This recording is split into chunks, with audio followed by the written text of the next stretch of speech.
Oke guys, kembali lagi di channel Ahaba. Kali ini gue mau sedikit berbagi lagi tentang kemarin kan kita ngoding-ngoding terus ya. Nah sebenarnya gue mau membahas tentang Ocean ya. Apa sih Ocean itu? Nah ini artinya Open Source Intelligence yang dimana untuk keamanan cyber security. Nah sebenarnya gue mau langsung praktek di Linux gitu ya, supaya kalian juga bisa update terus. Dan ini siapin kopi ya, mungkin ini durasi ada lama karena gue akan membahas secara detail. Ya, jadi sebenarnya gue mau membahas tentang ini tuh digunakan oleh Linux. Jadi kalian mau apa-apa tinggal di Linux gitu. Cuman gue nggak tahu tentang aplikasi apa yang buat ngerekam layar. Kalau pakai OBS juga ada macet-macet karena gue menggunakan laptop. Yang dimana laptop gue juga nggak terlalu high-high banget itu ya, standar quality gitu ya. Nah, jadi gue membahas tentang open source intelligence atau yang disebut Ocean ya. Jadi apa sih Ocean itu untuk keamanan cyber security?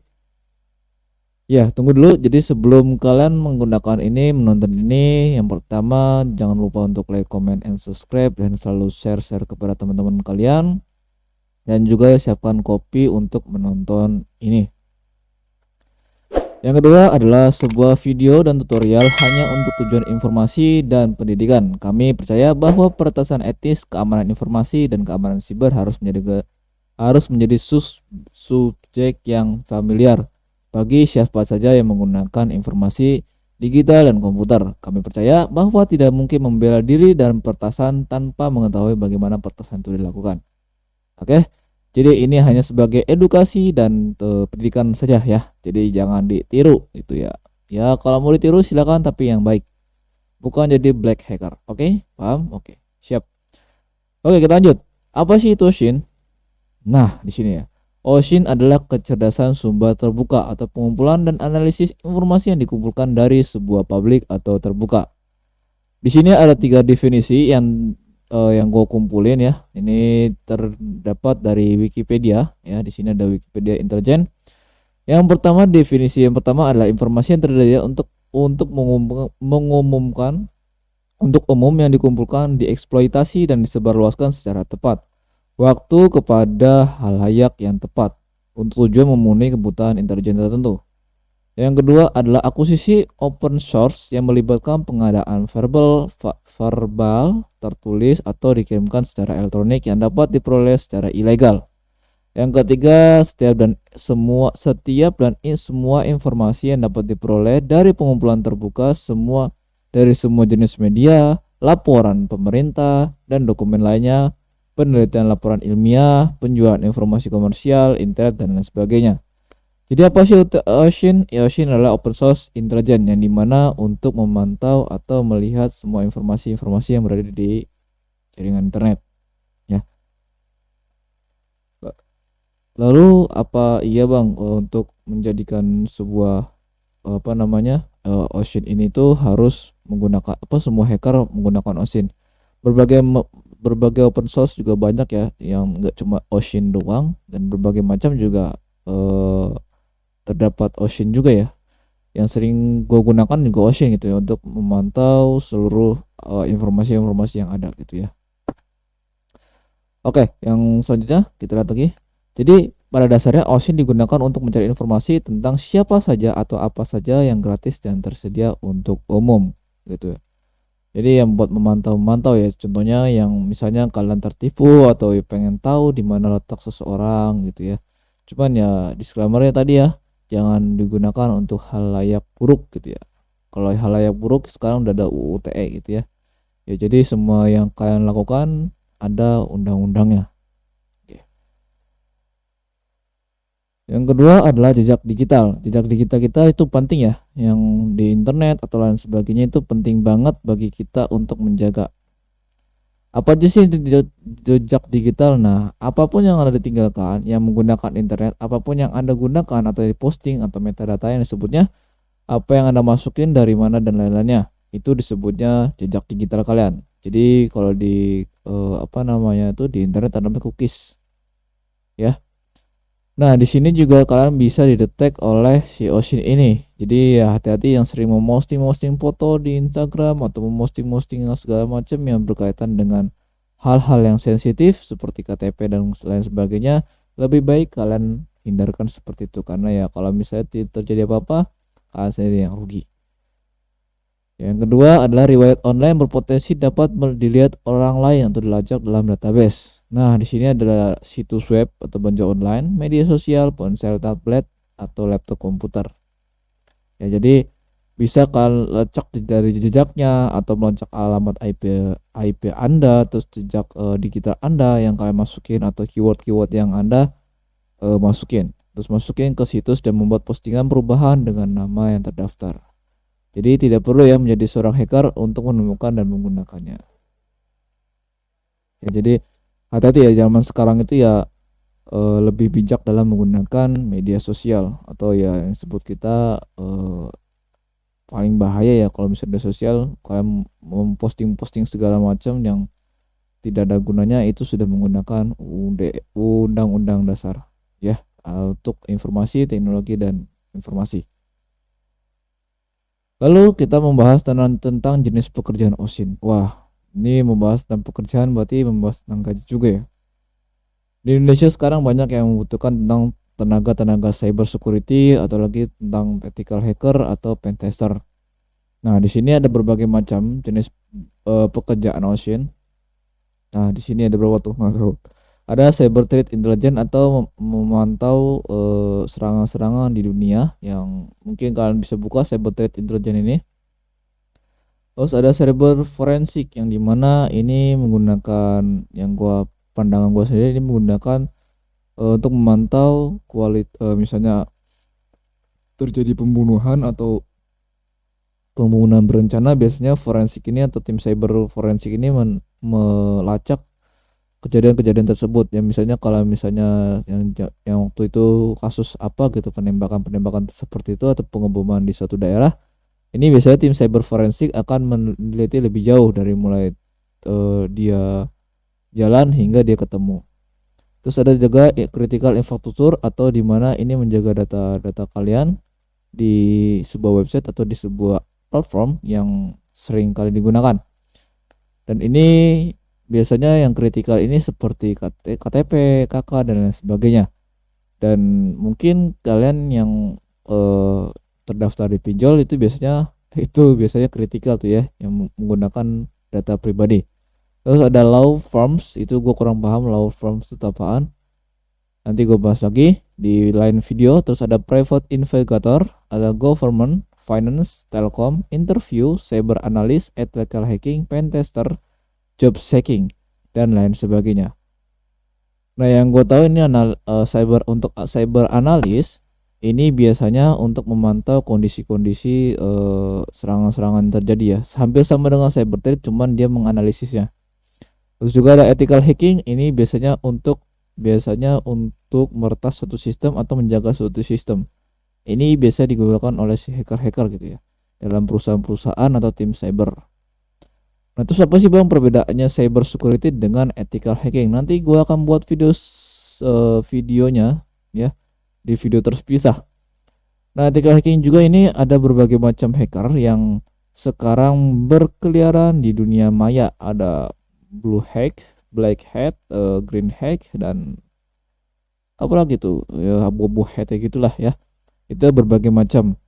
Berbeda lagi dengan adalah pen tester testing, yang dimana ini untuk test suatu website atau suatu aplikasi atau platform yang kalian gunakan. Jadi sebelum dipublish ke Play Store atau di website, itu seorang pen tester ini sangat dibutuhkan, karena untuk test ketika ada serangan-serangan atau bug-bug apa aja yang ada di platform tersebut.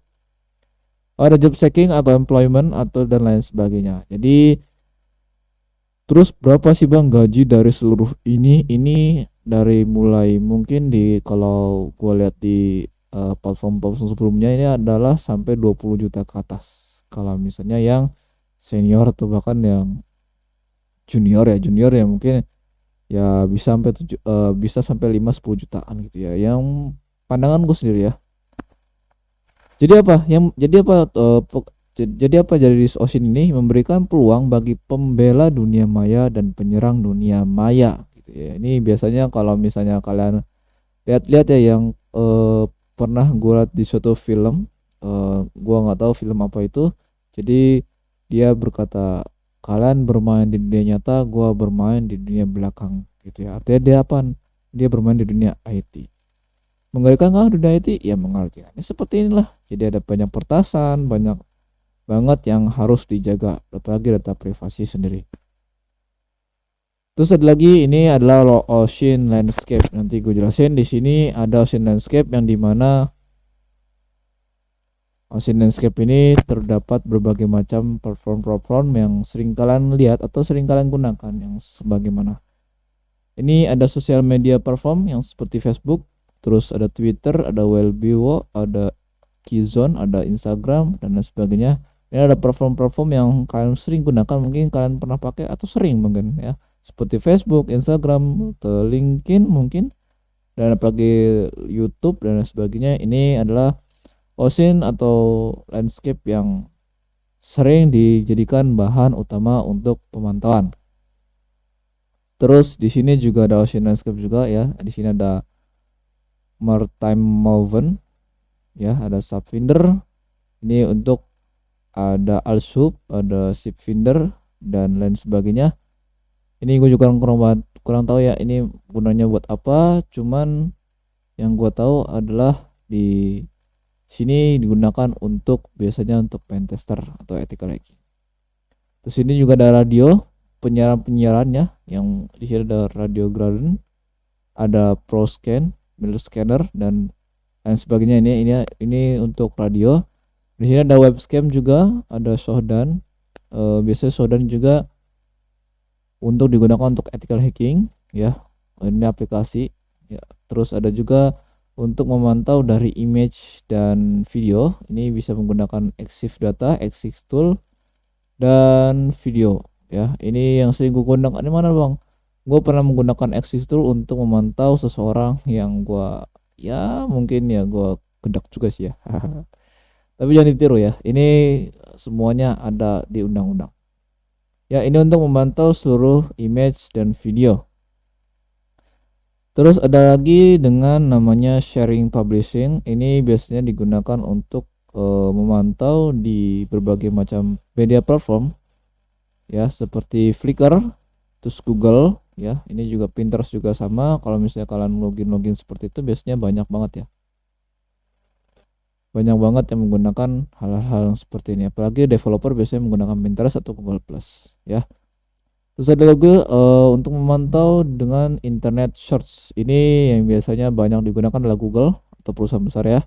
Ini hampir semua kaum di Indonesia khususnya ini menggunakan Google. Nah, untuk Yandex, Bing dan lain sebagainya ini rata-rata jarang banget ya, apalagi Bing dan Dudox. Nah, kalau Dudox ini gue menggunakan untuk Google, ini gue gunakan untuk pembelajaran coding yang sering kalian lihat ya, ini biasa di Windows juga.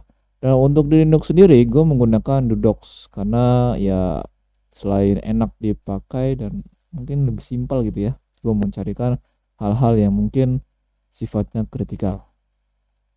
Sama kah bang? Sama. Google dengan Dudox juga sama ya. Sama-sama search engine, cuman beda fungsi saja.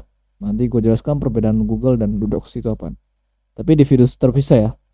Terus ada juga Never dan lain sebagainya. Ini gue kurang paham. Dan Yahoo, ini Yahoo mungkin kalian udah paham juga, karena pertama kali gue kenal email itu karena gue menggunakan Yahoo, satu platform juga ya. Tapi gue nggak tahu Yahoo ini sebuah search engine atau sebuah aplikasi ya, juga gue nggak tahu. Terus ada juga pemantauan dengan blogging ya, forum atau komunitas-komunitas yang ada. Ini ada Starva, Tumblr dan blogger lain sebagainya, ada Joomla juga. Ini biasanya untuk memantau blogging-blogging yang terdapat. Apakah seluruhnya bisa dipantau dengan Ocean? Ya, bisa. Dari mulai media platform dan sebagainya. Di sini Facebook juga bisa dipantau dengan menggunakan tools StarkScan, tools VBD apa namanya nih, VB Down, Signal atau lain sebagainya. Ini bisa dipantau dari sini. Itu ada Twitter juga sama, ada Twitter Browser, ada Twitter Explorer, ada Twitter Docs. Ini bisa dipantau juga dan lain sebagainya. Banyak sekali Ocean Landscape ini menyediakan open source yang bisa dipantau. Nah, oke, selanjutnya ini udah paham ya. Jadi Ocean Landscape ini adalah kumpulan open source intelijen yang bisa digunakan untuk memantau segala informasi yang ada di media platform ya. Terus bagaimana sih Bang proses Ocean dilakukan? Jadi yang pertama dia mengumpulkan informasi data atau informasi mulai dari dengan apa yang diketahui dari mulai email, nama pengguna dan lain-lain. Ini biasanya digunakan oleh ethical hacking ya, yang untuk memantau open source yang tadi gue bilang ya. Ini forensik juga bisa mengumpulkan nama email dan penggunanya. Dan biasanya ini juga digunakan oleh sebagian banyak orang untuk memantau email, atau ketika email sudah diretas itu bisa masuk seluruh akun dari mulai YouTube, Facebook dan Instagram. Karena makanya kenapa gua sarankan kenapa setiap punya akun itu berbeda-beda dari mulai Instagram, Facebook dan lain sebagainya, karena ini untuk mencegah peretasan terjadi.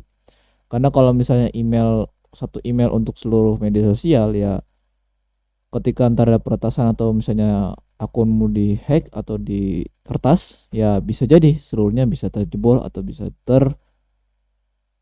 terdetek gitu ya. Nama pengguna juga sama ya, jadi ya hati-hati nama pengguna. Terus ketika kumpulkan informasi sudah dapat dikumpulkan, tentu saja kebutuhan tujuan Anda apa saja yang diinginkan dan yang Anda dapatkan gitu ya. Misalnya kalian menggunakan email dan kalian mendapatkan seluruh kebutuhan kalian dan tujuan Anda apa yang Anda inginkan dan yang Anda dapatkan. Misalnya kalian menjual, misalnya kalian mendapatkan yang kritikal misalnya database KTP atau segala macam, itu bisa jadikan sebuah ajang untuk pinjol gitu ya. Sekarang macam-macam pinjol itu banyak ya. Jadi ketika kalian meretas satu sistem dan mendapatkan seluruh akses layanan, itu kalian bisa gunakan untuk hal-hal yang buruk. Sebentar gua lihat dulu waktunya. Oke, masih aman ya. Setelah tentukan sudah mendapatkan ini, kalian mengumpulkan data. Kumpulkan seluruh data dari informasi yang kalian dapat dan kebutuhan kalian yang sudah dapatkan, kalian kumpulkan data menjadi satu file. Setelah itu kalian analisis data yang dikumpulkan. Ini biasanya untuk menganalisis ini biasanya ketika mengetahui suatu perusahaan kertas gitu ya. Dia menganalisis data dan dikumpulkan datanya. Selanjutnya dia menggunakan pivot sesuai kebutuhan menggunakan informasi yang baru dikumpulkan atau di plotting ya. Setelah di plotting, masuk ke validasi asumsi Anda, masuk ke tahapan apa namanya itu diskusi ya, bagaimana cara untuk mencegah atau mendefense dari serangan-serangan tersebut. Setelah didiskusikan baru dibuat laporan atau namanya apa namanya, gue lupa ya. Itu harus dibuat laporan gitu ya. Nanti dari perusahaan tersebut menjadikan achievement atau reward sebagai tanda terima kasih. Jadi hanya beberapa cara nih untuk mengumpulkan suatu informasi. Yang pertama ada namanya apa nih namanya, real name atau menggunakan nama atau mencari nama. Ini mencari nama banyak ya, bisa menggunakan Twitter, Facebook dan lain sebagainya. Ini bisa menjadikan jalur. Bang, banyak banget bang kayak gitu bang, apa nggak ribet? Nah makanya ini kenapa orang-orang yang Ocean ini pinter banget ya untuk mencarikan informasi atau sumber-sumber yang ada gitu ya. Makanya sebuah peretasan itu tidak mudah gitu ya. Ya nggak konyong-konyong lu menggunakan CMD, karena harus mempunyai semua yang digunakan ini dari mengumpulkan informasi, terus kebutuhannya apaan, pengumpulan data bagaimana, menganalisisnya bagaimana, dan pivot atau plottingnya bagaimana. Selanjutnya adalah diskusi dan buat laporan terakhirnya ya. Ini menggunakan real name nama atau bisa jadi nama pengguna yang tadi gua sebut di sini ya, adalah email, nama pengguna. Ini bisa menggunakan namanya Twitter, Facebook dan lain sebagainya. Ini nama penggunanya apa, kita lacak lewat real name ini. Yang kedua adalah username atau disebutnya ya sama dengan real name. Ini nama asli, ini username yang menggunakan biasanya nama-nama yang samaran atau lain sebagainya, fake account kalau bisa disebut mah ya. Ini juga bisa menggunakan namanya search engine yang dari Google, Bing, Yandex. Ini bisa terdetek dari sini. Terus ada juga nih username dari partial email address atau yang menggunakan email address ya. Ada email assumption, ada banyak lagi. Ini silakan kalian banyak banget. Yang ketiga adalah email address. Nah, di sini setelah kalian mendapatkan email nama aslinya dia, terus username-nya bagaimana, ada yang setelah itu kalian mendapatkan email address. Dan email address ini berbagai macam, bisa diambil dari YouTube dan sebagainya. Makanya di sini verify address ini banyak banget ya, bisa diretas. Oke, selanjutnya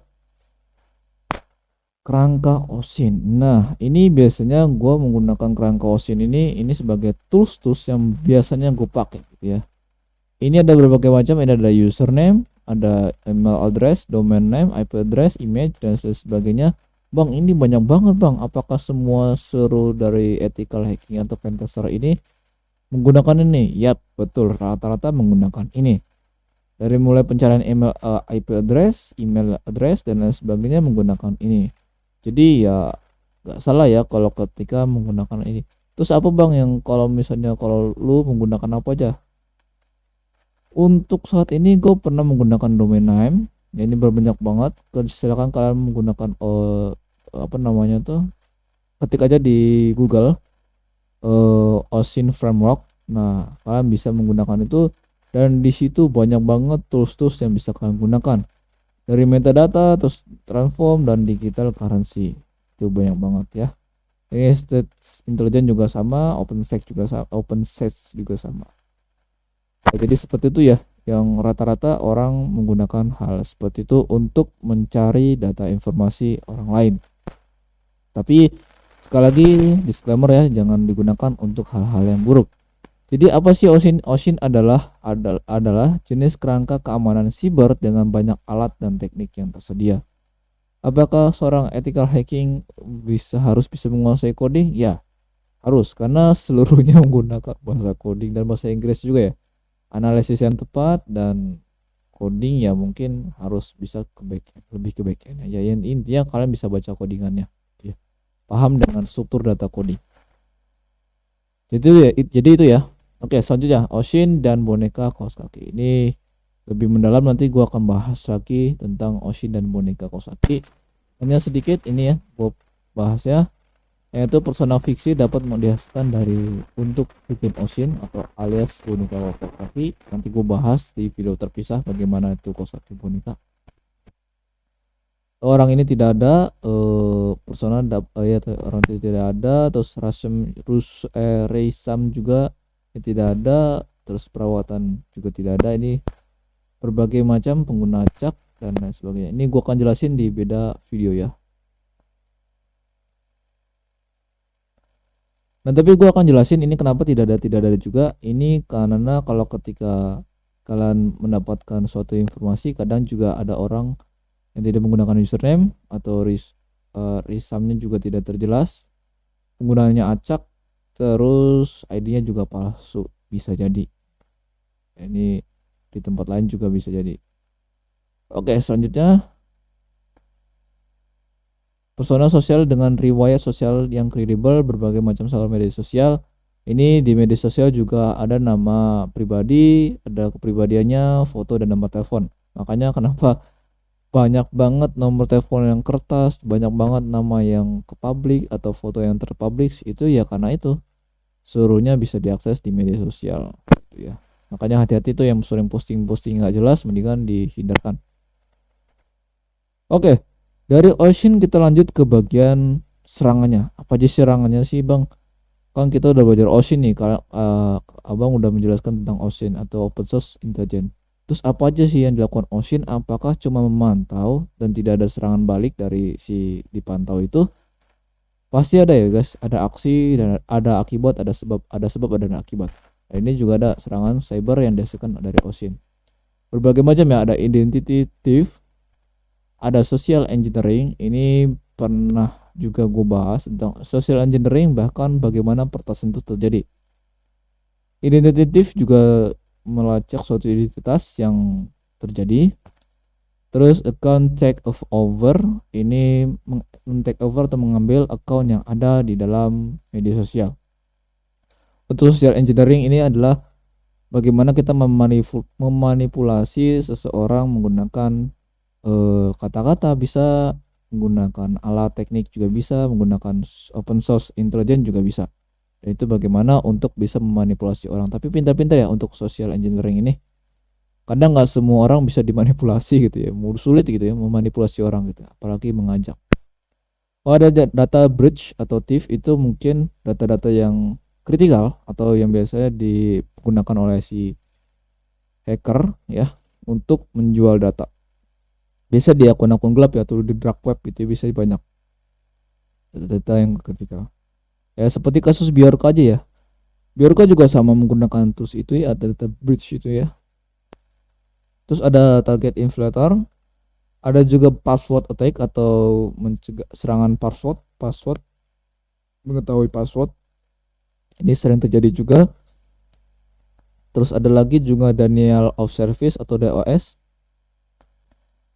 Terus ada Google hacking atau dia menggunakan serangan database. Biasanya kalau serangan database ini menggunakan SQL injection atau yang merupakan XXX, itu bisa merusak, atau brute force bisa juga. Terus ada juga index of search query to find public information. Nah ini juga biasanya menggunakan bukan menggunakan ya, dia mencari indeks data di media query atau mencari public informasi di media sosial menggunakan ya itu. Biasanya menggunakan kalau nggak Savinder, apalagi ya banyak sih sebenarnya sih, gue juga nggak terlalu memahami hal tersebut. Nah terus lalu mesin apa, ini menggunakan mesin pencari untuk pengintaian pasif. Ini bisa menggunakan mesin pencari ya, bisa menggunakan search engine Google, Softdan, Cache, Vova, Documpile, dan Archive. Terus apa yang digunakan oleh abang untuk mengintai si penyerang ini gitu ya. Biasanya gue menggunakan Google untuk di Linux gue menggunakan Docs, tapi kalau di Windows gue menggunakan Google. Ya lebih enak aja kalau di Windows pakai Google, gak terlalu berat. Nah setelah itu untuk email hasting, untuk isian kata sandi atau serangan rekayasa sosial atau social engineering yang tadi, gue biasanya ini ada threat fencer, ini biasanya terus ada berkeliaran, HVM band pivot. Ini rata-rata gue menggunakan ini ya. Dan ini adalah tools-tools yang biasanya digunakan oleh si social engineering untuk mengambil data dari email hasting. Jadi ya seperti itulah, kata sandi juga bisa ya untuk mengambil kata sandi. Terus ada juga anonymity atau DNS, Denial Network Service, untuk menemukan subdomain yang valid atau menggunakan biarkan yang tidak aman. Lah kok nggak aman bang? Emang domain itu nggak aman ya bang? Ya kalau misalnya subdomain itu bisa digunakan, biasanya gue menggunakan subfinder ya untuk menggunakan, atau subfinder di search juga gue menggunakan itu untuk mencari subdomain yang kritikal gitu ya. Ketika subdomain itu kertas atau misalnya kalian menggunakan misalnya subdomain ya, ketika kalian membuat website kan pasti ada link GitHub-nya. Nah, link GitHub itu kalau ketahuan atau misalnya gampang banget ke publish, itu bisa dimanipulasi gitu ya. Bisa mungkin bisa dimanipulasi dan buat kejahatan gitu ya. Di video sebelumnya juga gue udah pernah itu, tapi gue nggak gue cloning Facebook, itu gue hampir menyerupai Facebook, itu gue hampir menyerupai Facebook. Itu tonton aja di Etika Hacking sebelumnya, gue menjelaskan tentang itu. Oke, terus apa aja sih bang untuk DNS ini biasanya menggunakan apa aja toolsnya? Ini biasanya menggunakan Acoton, Sublister, dan tempat sampah DNS, terus Facebook. Terus yang abang gunakan adalah Aquaton dan Sublister. Nah ini biasanya untuk mencari subdomain yang tanda kutip tidak aman ya, atau gampang banget diretas gitu. Ini silakan kalian pelajarin di OAuth Stop 10. Lalu kalian sudah menjelaskan tentang berbagai macam hal OSINT, terus bagaimana penyerangannya, terus kinerjanya apa aja. Nah sekarang mengapa sih OSINT itu penting? Yang pertama adalah demi kebaikan. Yang pertama adalah dirancang untuk membantu para profesional keamanan untuk fokus pada bidang minat tertentu. Karena banyak banget Ocean ini untuk dalam bidang hal-hal yang apa namanya itu, untuk bekerja ya, untuk mencari informasi-informasi yang ada. Terus yang kedua adalah membantu orang lain yang berpikiran privasi untuk mempelajari seberapa terbuka mereka gitu ya. Artinya kita menginfokan bahwa hal-hal ini loh yang tidak baik gitu ya pada orang-orang yang tanda kutip awam tentang hal-hal dunia IT.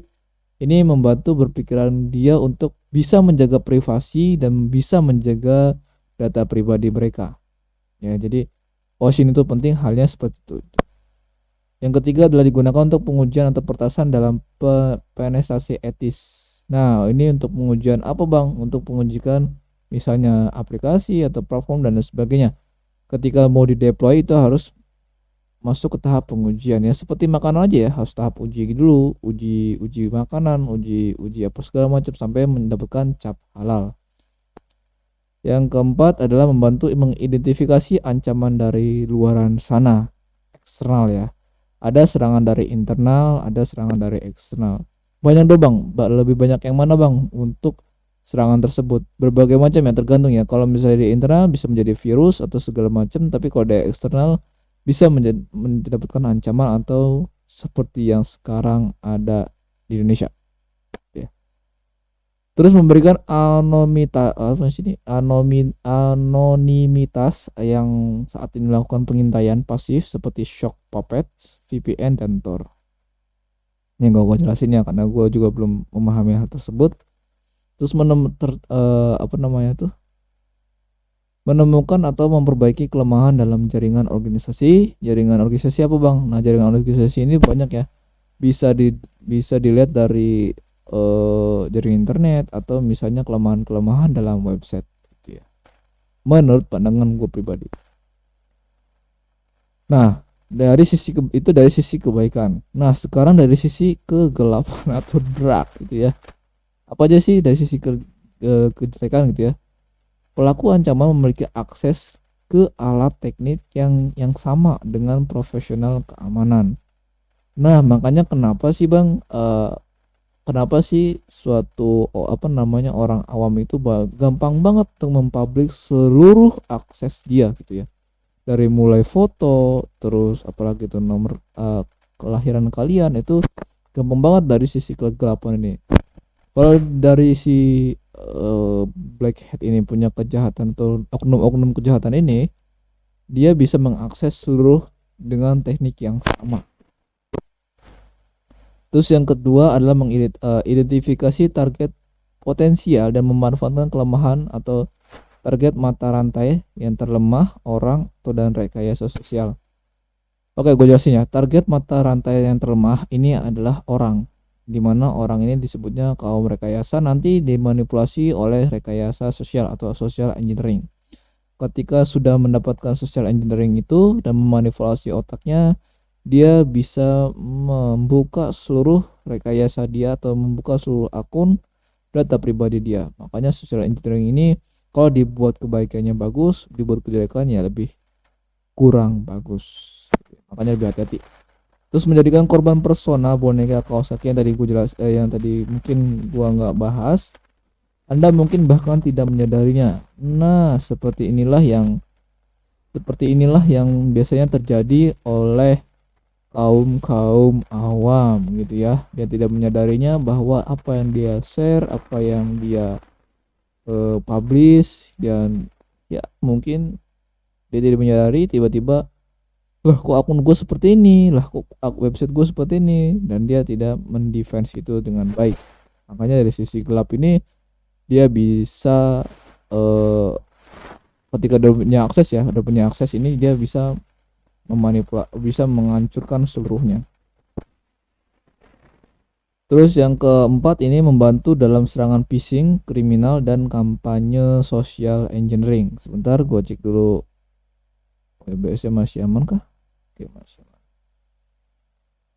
Nah, membantu dalam serangan phishing kriminal. Ya, ini biasanya phishing email, phishing pesan dan lain sebagainya. Makanya gue tiap hari itu di YouTube gue nih ya, di YouTube kami berdua ini membahas tentang phishing, karena phishing ini hal yang mudah banget dalam segi etnis, dalam segi ethical hacking ini hal yang paling mudah untuk memanipulasi orang. Kadang phishing ini bisa phishing link yang berupa link yang mungkin berbahaya dan orang tidak tahu link itu bahaya atau tidak, ya asal klik dapatlah informasi pribadi gitu, biasanya seperti itu.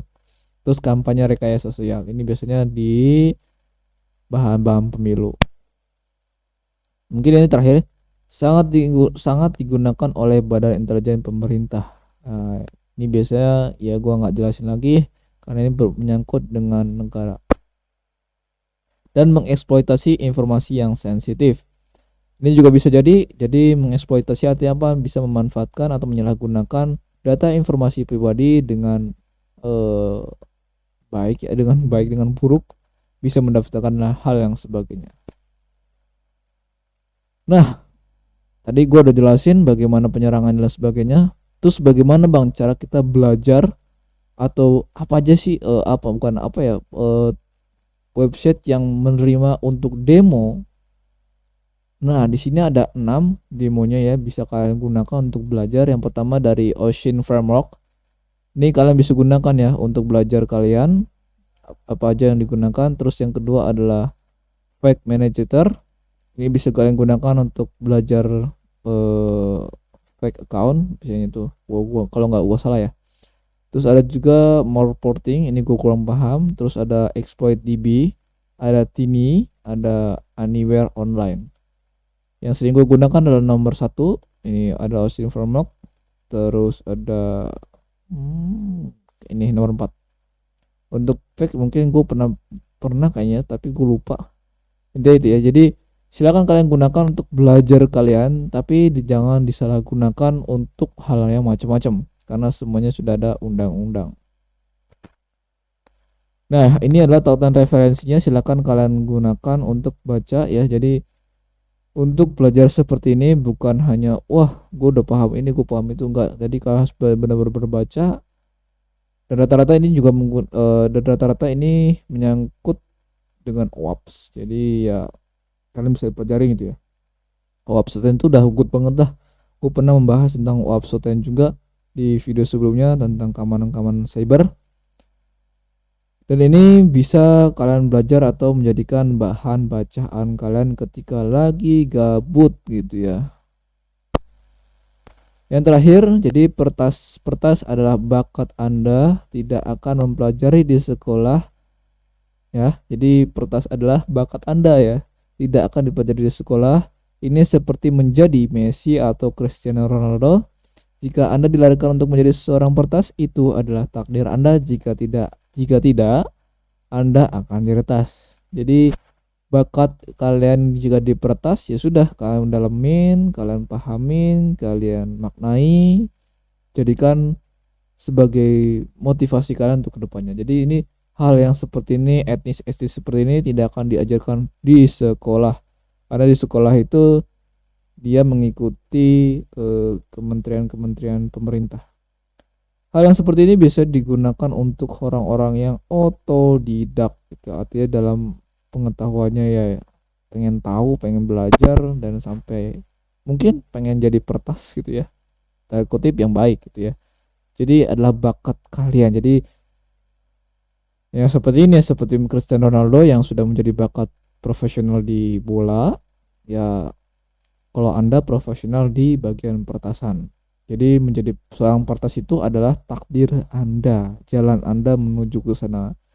Jika tidak jadi pertas ya siap-siap kalian akan diretas seseorang gitu ya. Oke, sampai sini aja sudah habis slide-nya.